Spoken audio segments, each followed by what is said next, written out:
شما چی ها میگویید؟ او در همین جاست، من میدونم. حاضر من او را میابم. استاد این خیل نکنید. کلی دخترم خیز از جوید کسر تخم که استاد او کی است؟ استاد این خیل نکنید، یعنی در آنجاست، انا بینه در آنجاست. برا دیدیم. در جهت نیستید؟ استاد یک سوال دارم پرسم؟ پسرم چه سوال؟ تو اینجا چیکار میکنی؟ گوش کن استاد احمد، در پیش شاگردانت به شما دروغ گفتن زیبنده است می. فرمان ما را نشونیده بودید مگر من نگفته بودم در آمدن شاگردان پیشینه بس این معنی است؟ استاد احمد مگر من نگفته بودم که اگر یک بار دیگر تکرار شود شما را از مکتب پیش میکنم؟ گفته بودید؟ صدقه یادمگری شوی. هم این بچه رو بسیم راه میدهی، هم روی راست به من دروغ میگویی. ای به نمیدونی استاد؟ با خدا اگر یک بار دیگه تکرار کنی استاد در مکتب دفت میکنم آخی. استاد خطاگیر شده است اینجا، او شاگرد پیشینه من نیست، نافهمی است اینجا. تو دیدی؟ استاد رو اینها شرمنده کردن. مایلش من همه اش رو حل میکنم.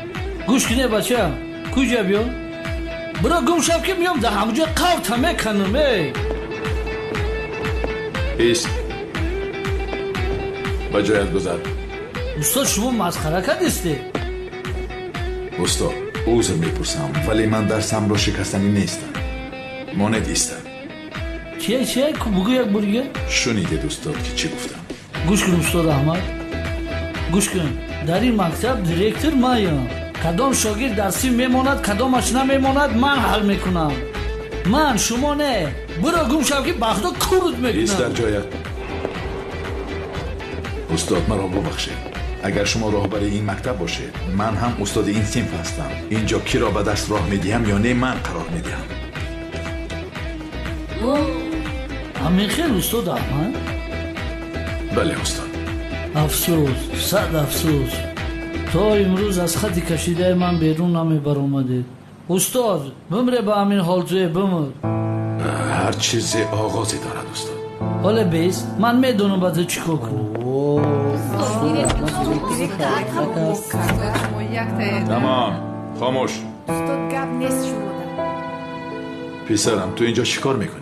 استاد من با مکتب برای پرسیدن سوالم آمدم و بچه های این صنف باشن برای در آمدنم بسیار کمک کردن. خدا از آنها راضی باشد. بسیار بچه های خوب هستن. یعنی که بچه های صنف به تو یاری رساندن ها؟ استاد ما نکردیم. خب هنگامی که بچه های این صنف یاریت کردند چند سوال هایی که داری کنی بپرس آنها را. بچه ها سوال های پرسیدت را جواب می دهند.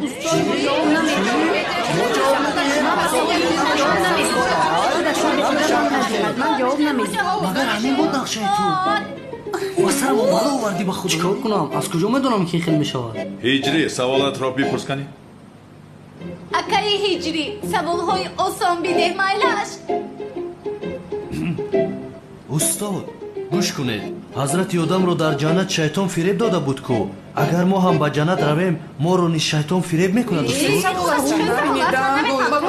این سوال حتی در امتحان آمده بود ما نمیدانیم این رو. استاد با ما رحم کنید. استاد بله این طور که باشد بیاید آغاز کنیم. در اینجا کی هست؟ سنن استرک.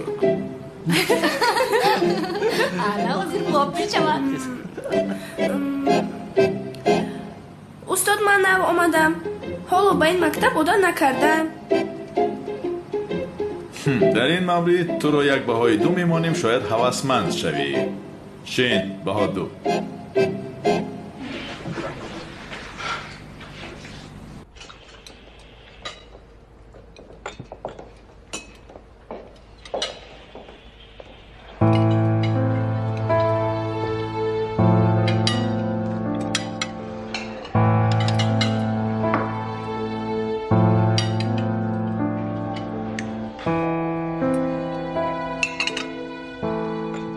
چی نگاه داری؟ نگاه ندارم. دیوانه شده ای در این صبح سحر با دست چپت خستی از خواب. درست گپ زد. من با دست چپم نخستم. اما تو باشه باز چی کار کرده ای؟ زهرا تو چرا میلیس رو میرنجانی؟ دختر به سر و صدا صبحانه کرده ایستاده از داخل. بله، هر روز باید با من جنگ کنن. خاموش. در سری دسترخوان ناراحت شدن نمیخواهم نگفته بودم. گفته هایم از این گوشتان در آمده از اینش میبرنده. بیچاره، تو مثل زنها در خانه میشینی، من باشم کمتر پس به واخوری میروم. ایرانگولی الفت شاه.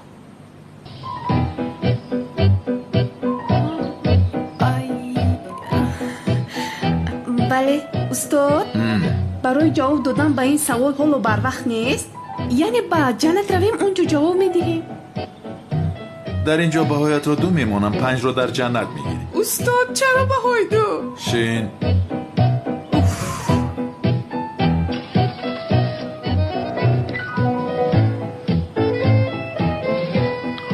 کنی خیز ملیکا.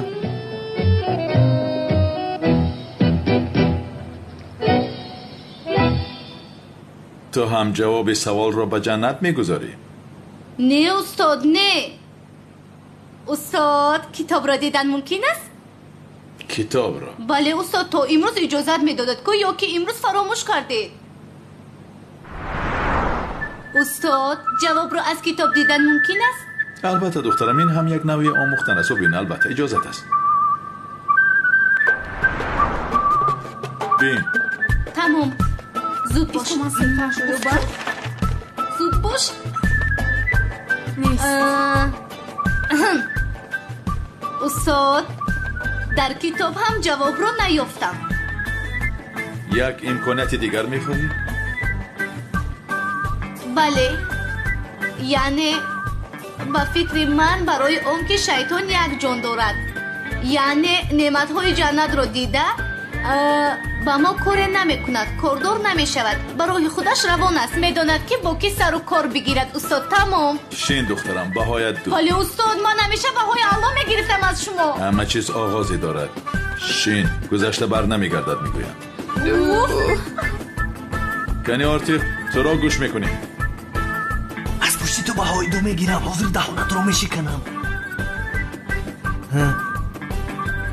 استاد این سوال تماما به آرتیق علاقمندی ندارد، چون که آرتیق به جنت رفتنش غیر امکان است، او را در آمدن نمیماند. این چی سوال بود؟ چرا پسرم؟ چپتای جنت رو تو میدهی مگر؟ نه استغفرالله استاد، شوخی کردم، همه شوخی بود. استاد من جواب میدهم. استاد شیطان در جنت چیکار میکند؟ شیطان را از جنت راندن کو، بسش نیست مگر؟ استاد ما را به حالمون گذارد، دیگر کار ندارد، از پسی ما میگردد. بشین 2. خوب شاگرد فعالمان صبحان چی میگویی؟ استاد، شیطان به جنت داخل نمی شود، چون که شیطان گفته خداوند را به جا ناورد و از جنت رانده شد. برگشتنش بر جنت ممکن نیست. بله، منطق دارد، گرچند جواب سوال این خیلی نباشد هم باکی ندارد. من تو را 4 میمانم. آی استاد، باید 4 وای 4 میگیرد، من 2 به چشمانم باور نمیکنم. 2 گیرک خب کن. ها تو چی؟ 5 گرفتی؟ و سبحان این چرا میگوید؟ جنای تو را گوش میکنیم. با جام شدم باز پرسید. استاد من میگویم که شیطان های من برای خودم کافی هستند، یعنی شیطان های دیگر مرا آزار ندهند. البته با تو 2 تا 2 خوشرکک مانم. به این هم یگان چیز دیگر انتظار نبودم. تشکر زیاد استاد. آفرین بچه ها، یعنی غیر از صبحان همتون بهای 2 گرفتید. آفرین. استاد جواب این سوال رو میدهید یا اینکه نه؟ تو حالا هم سوال میپرسی هجری؟ جواب سوالم رو گوید استاد. نویس هجری. هنگامی که قیامت برپا می شود، زندگی دنیایی به آخر می رسد. بعد از آن شیطان و هیچ چیز دیگر نمی ماند، چون در جنت همه چیز حلال است. شیطان از همین خاطر ما را فریب دادن نمی تواند. همین خیلی اما وقتی که امتحان به آخر میرسد انسان ها بدی کردن نمیتوانند، چون در اینجا فکری بدی کردن از عقل و ارادهشان بیرون کرده میشه. خدا از شما راضی باشد. سرم آروم شد. بیایید به درسمان بازگردیم. در کجا ایستاده بودیم؟ مرگ و حیات در دنیا، روزی رستاخیز و زندگی آخرت. ای استاد خسته شده می در جوانیمون عمرمون رو برباد داده. چی اینقدر مرگ جهنم جنت میگوید. حالا جوانی وقتی فکر کردن اینها نیست، وقتی پیری فکرش رو میکنی. چه خیلی گپ میزنه پسرم؟ فقط پیرها میمیرند نه؟ نمیبینید برای آن که شما درستان را به راحت خوانید جوان مردهای این مملکت خود را شهید میکنند. بچه ها خبر ندارید شما با این کار در رفت زندگیتان تنها خدمتگار شیطان میشوید. این را فراموش نکنید. تمام تنفس شد. همین قدر دست برای شما زیادتی است. برایید.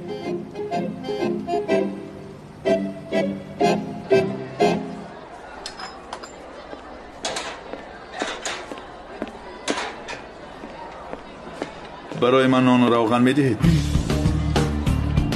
بوی کلتاکیل است. با خدا بوی برادر میحس میکنم. ای خدا جان رو مگردانم برادرم باشه.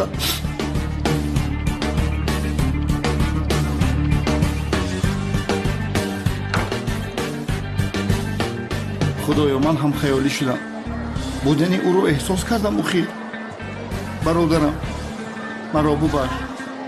خدا رحمت و مغفرتت کنه. دانسته باش به تو زندگی شوکت میاری پیاری ہے.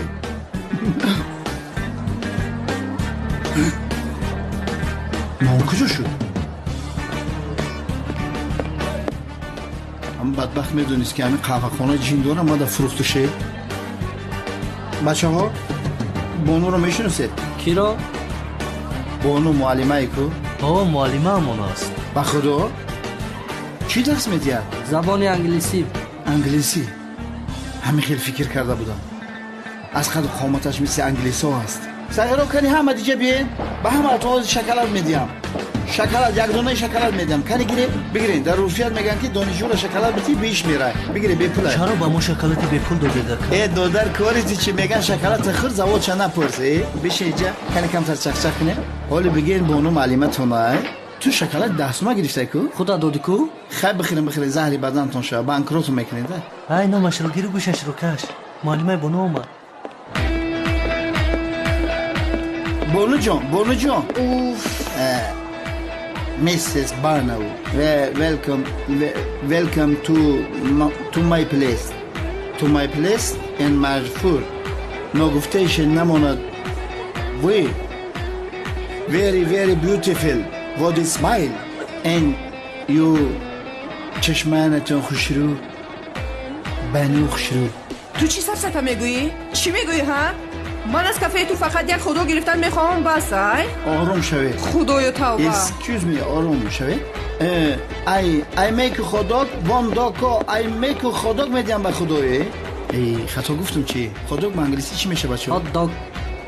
بعد معلوماتون چرا من رو نفهمید؟ خطا کردی. نه من انگلیسی را لهجوی شگفت زدم. با همین خاطر اون مرا نفهمید. خیلی هیچ گپ نه. کنی بچه ها با من درباره معلمه انگلیسیتون نقل کنید. با تاجیکی نکی نقل کنید. معلمتون نمیدونه. شما یکی جو میدونید. چی نقل کنیم؟ همین پد شیر دوست میداره.